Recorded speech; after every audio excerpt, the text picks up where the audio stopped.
Assalamualaikum warahmatullahi wabarakatuh. Alhamdulillahirabbil alamin alladzi yuhibbul muhsinin wa yarfa'u darajatil muttaqin. Asyhadu an la ilaha illallah wahdahu la syarikalah wa asyhadu anna Muhammadan abduhu wa rasuluh la nabiyya ba'dah. Allahumma shalli ala Muhammad wa ala alihi wa ashabihi wa man tabi'ahum bi ihsanin ila yaumiddin. Jemaah Majelis Taklim yang dirahmati oleh Allah, mari kita senantiasa terus bersyukur kepada Allah karena Allah telah memilih kita untuk selalu hadir di Majelis Taklim ini, di mana majelis ini menurut Allah, menurut Nabi di hadis qudsi itu merupakan majelis yang sangat dibanggakan oleh Allah di depan malaikat, di mana orang-orang yang hadir ke majelis taklim itu, ke majelis ilmu itu, ke pengajian itu nanti oleh Allah akan dimudahkan jalannya untuk menuju surganya. Maka mari kita terus berusaha dan terus berdoa agar Allah menolong kita, agar Allah memudahkan bagi kita untuk bisa hadir ke majelis ilmu seperti sekarang yang kita lakukan ini sampai kelak kita dicabut nyawa. Semoga dalam keadaan husnul khotimah. Amin amin ya rabbal alamin. Jamaah yang dirahmati oleh Allah, ketika Nabi pulang dari perang Tabuk ini perang yang sangat berat ya bagi umat Islam. Mengapa begitu? Karena di saat terjadinya perang Tabuk itu terjadi musim paceklik ya. Panas yang luar biasa, kota Madinah itu panas luar biasa sampai kota Tabuk itu, dan tempatnya jauh dari Madinah, Dan apalagi sebentar lagi akan ada musim panen dari kurma yang ada di Madinah. Nah itu kalau ditinggalkan sangat lama nanti kurmanya bisa bosok. Maka ada beberapa orang sahabat yang tidak ikut perang ya, yaitu antara lain ya Ka'ab bin Malik. Ka'ab bin Malik ini merupakan sahabat yang sangat terkenal.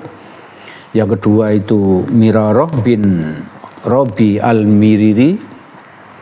Yang ketiga Hilal bin Umayyah al-Waqifi. Maka Nabi menanyakan kepada orang-orang yang tidak hadir, tidak ikut berperang itu, kenapa mereka tidak ikut berperang. Ketika Ka'ab bin Malik yang ditanya, Nabi bertanya kepada Ka'ab, apakah yang membuatmu tidak berangkat berperang? Padahal kamu sudah membeli peralatan perang. Ka'ab ini menjawab dengan jujur ya. Ka'ab menjawab, wahai Rasulullah, kalau saya berbohong, jadi maksudnya Ka'ab ini bilang kalau saya berbohong, mencari-cari alasan kenapa kok saya tidak ikut perang, maka bisa jadi engkau tidak menyalahkan saya. Karena saya berbohong ya, sehingga menurutmu alasan saya masuk akal gitu. Tapi kalau aku berbohong, katanya Ka'ab ini, aku takut pada azabnya Allah. Ini luar biasa sahabat ini ya. Ketika kondisi terdesak, dia semacam diadili oleh Rasulullah. Mengapa dia itu tidak ikut perang? Padahal orang itu, sahabat itu bisa berbohong aja ya agar selamat. Tapi beliau tetap berusaha jujur. Agar apa? Agar tidak mendapat azab dari Allah. Lalu Ka'ab melanjutkan jawabannya, demi Allah, saya tidak punya halangan dan tidak punya uzur. Gitu.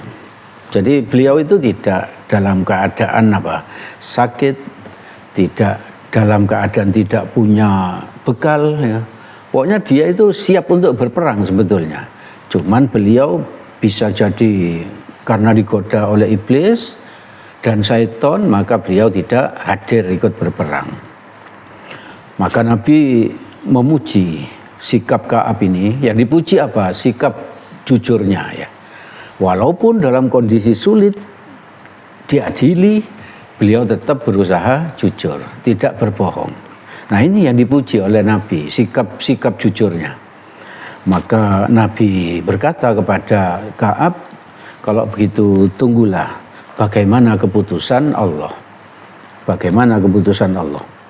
Selama belum ada keputusan Allah, maksudnya keputusan Allah itu bagaimana? Nanti turun ayat ya, turun ayat Al-Quran ya, yang itu merupakan keputusan Allah tentang beberapa orang yang tidak ikut perang ini. Antara lain 3 orang yang saya sebut tadi itu.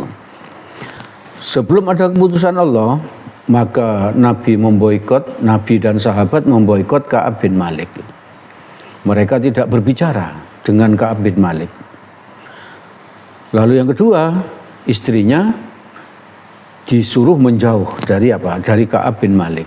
Nah itu luar biasa, hukuman seperti itu berat bagi seorang sahabat ya. Bagi kita pun kalau kita membayangkan seperti itu, dihukum seperti itu berat ya. Tidak seorang pun yang berbicara dengan kita.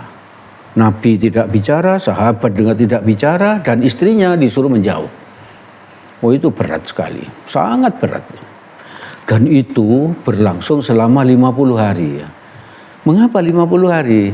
Karena sejak Nabi pulang dari perang itu, baru 50 hari kemudian itu turun ayat ya, turun ayat. Ayat apa yang turun itu? Yaitu Quran surat ke-9 ayat 118. Allah berfirman, A'udzubillahi minasyaitonirrajim. Wa 'alas salasatil ladzina khulifu, dan terhadap 3 orang yang ditangguhkan penerimaan taubat mereka. Ya, 3 orang tadi yang saya sebut itu. Salah satunya Ka'ab bin Malik yang sedang kita ceritakan. Nah, Allah melanjutkan firman-Nya, hatta idza daqat alaihimul ardu bima rahubat. Hingga apabila bumi telah menjadi sempit bagi mereka, padahal bumi itu luas ya. Jadi Ka'ab bin Malik itu merasa bumi ini sempit ya. Kenapa? Karena mendapat hukuman tadi itu ya. Yaitu tidak diajak bicara Nabi, tidak diajak bicara oleh Rasulullah. Istrinya disuruh menjauh selama 50 hari. Itu bumi terasa sempit ya. Ka'ab bin Malik merasa bumi ini terasa sempit. Allah kan Maha tahu apa yang ada di hatinya Ka'ab bin Malik. Ternyata menurut Allah yang ada di hatinya Ka'ab bin Malik itu bumi terasa sempit. Padahal bumi itu luas. Lanjutan ayatnya, wadaqat alaihim anfusuhum, dan jiwa mereka pun telah sempit pula terasa oleh mereka. Jadi dada mereka itu, jiwa mereka itu terasa sempit, terasa sesak itu. Tidak bisa bernafas itu. Karena apa? Merasa berdosa ya. Satu, merasa berdosa, yang kedua diboikot, tidak diajak bicara. Lanjutan ayatnya, wa dhannu alla malja'a minallahi illa ilaih, serta mereka telah mengetahui bahwa tidak ada tempat lari dari siksa Allah.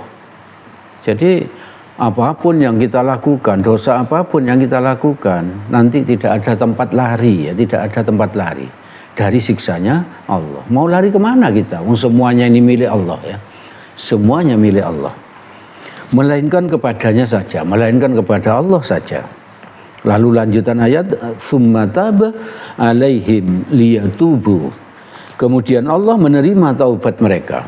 Nah, ini penjelasan dari Allah, keputusan Allah. Karena Ka'ab bin Malik dan kawan-kawan tadi itu bertaubat, menyesal, istighfar, maka Allah menerima taubat mereka. Di Quran surat ke-9 ayat 118. Jadi Allah menerima taubat mereka agar mereka tetap dalam taubatnya. Innallaha huwat tawwabur rahim. Sesungguhnya Allah lah yang Maha penerima taubat lagi Maha penyayang. Ibu bapak, saudara-saudara yang dirahmati oleh Allah, hikmah apa yang bisa kita ambil dari kisah ini? Yang pertama, yang harus kita tiru dari sikapnya Nabi ini, Nabi tidak memvonis kesalahan sahabatnya. Jadi artinya apa? Beberapa sahabat tadi bersalah, yaitu tidak ikut perang. Tapi Nabi tidak ikut memvonis ya, tidak ikut memvonis. Tapi Nabi mengadili, menanyakan alasannya kenapa gitu ya. Lalu setelah itu apa? Nabi menyerahkan sepenuhnya keputusannya kepada Allah. Apakah taubatnya diterima atau tidak? Maka ibu bapak, saudara-saudara yang dirahmati oleh Allah, kita pun harus seperti itu ya. Kita pun harus seperti itu.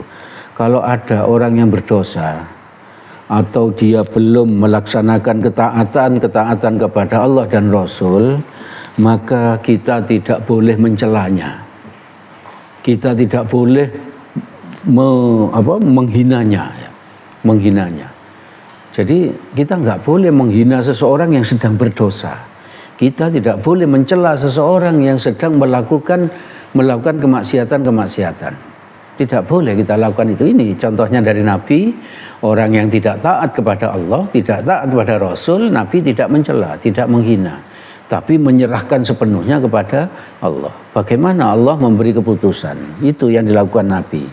Mari kita seperti itu, tidak boleh menghina orang yang sedang berdosa ya. Yang boleh kita lakukan apa? Kita berdoa ya. Kita doakan orang yang sedang berdosa itu agar apa? Agar segera menyadari kelakuannya. Agar segera menyadari kalau dia sedang berdosa. Dan kita doakan dia agar dia mau bertobat.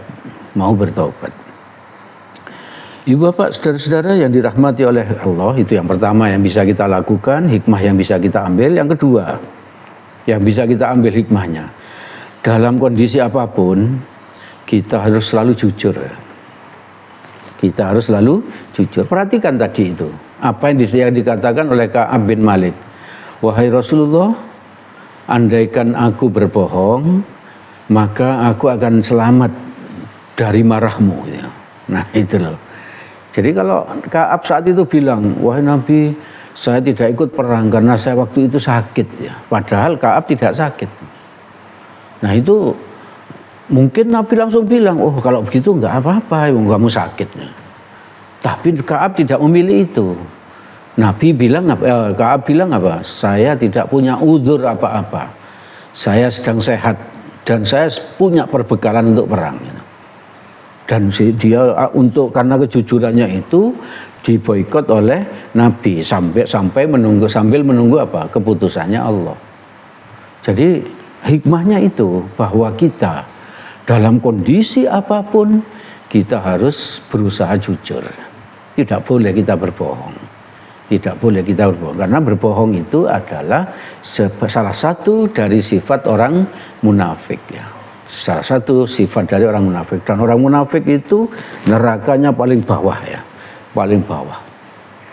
Nah, ibu bapak, saudara-saudara yang dirahmati oleh Allah, mari kita berusaha jujur. Kita ajak istri, suami, anak-anak, cucu dan semuanya untuk bersikap jujur, Hikmah yang ketiga, karena merasa berdosa, tidak ikut berperang, maka Ka'ab itu merasa dadanya sempit, merasa dunianya sempit ya. Kenapa? Karena merasa berdosa ya. Tidak punya halangan, tidak punya uzur, tapi dia tidak ikut berperang. Coba kita bertanya kepada diri kita sendiri, apakah kita ini merasa dada ini sempit? Apakah kita ini merasa dunia ini terasa sempit ketika kita melakukan suatu dosa, ketika kita berbohong, melakukan kebohongan? Apakah kita itu merasa menyesal? Lalu apa? Dada merasa sempit, dunia terasa sempit? Atau apakah yang laki-laki ini merasa sedunia ini sempit, dada sempit ketika kita tidak sholat ke masjid berjamaah? Ketika kita ini tidak ikut ngaji, apakah dada ini terasa sempit, merasa menyesal dan lain sebagainya? Mari kita evaluasi diri sendiri. Jangan-jangan kita kalau melakukan dosa terus kita santai saja, tidak pernah merasa berdosa. Jangan-jangan kalau kita tidak melakukan ketaatan kepada Allah terus kita santai saja, merasa tidak bersalah. Maka mari kita bandingkan diri kita ini dengan salah satu sahabat ini aja. Nggak usah kita bandingkan dengan apa? Dengan Rasulullah. Kalau Rasulullah terlalu sempurna buat kita. Bandingkan dengan Ka'ab bin Malik ini, yang merasa dunia sempit, dadanya sempit karena melakukan suatu dosa. Padahal di perang-perang yang lain Ka'ab ini selalu ikut ya, selalu ikut. Hanya nggak ikut satu kali, sudah merasa berdosa, merasa sempit. Nah, ibu bapak, saudara-saudara yang dirahmati oleh Allah, mari kita introspeksi. Ketika kita tidak sholat jamaah di masjid, ketika kita kesiangan tidak bisa tahajud, ketika kita kondisi punya uang tapi tidak berinfak, tidak bersedekah, ketika kita punya uang tapi tidak mau berkorban, ketika kita punya waktu luang dan punya kesehatan, tidak mau ngaji, tidak mau menghadiri majelis ilmu dan lain-lain. Apakah kalau itu kita lakukan, kita sudah merasa menyesal, lalu dada terasa sempit, sesak ya, lalu dunia terasa sempit ya. Mau kemana, mau lari kemana kita? Selalu dalam pengawasan Allah, selalu dalam pengawasan Allah. Nah, ibu bapak, saudara-saudara yang dirahmati oleh Allah, itu yang bisa saya sampaikan pada kesempatan malam ini. Segala yang baik dan benar semuanya berasal dari Allah Subhanahu wa Ta'ala. Semoga ada manfaatnya bagi kita. Semoga Allah menolong kita agar hati kita ini menjadi peka ya, menjadi peka. Merasa sesak, merasa sempit ketika kita berdosa. Ketika kita tidak melakukan ketaatan kepada Allah. Amin, amin, ya rabbal alamin. Apabila ada salahnya, saya mohon maaf yang sebesar-besarnya. Mari kita tutup majelis ini dengan doa kafaratul majelis. Subhanakallahumma wa bihamdik, asyhadu an la ilaha illa anta, astaghfiruka wa atubu ilaik. Billahi taufik wal hidayah. Assalamualaikum warahmatullahi wabarakatuh.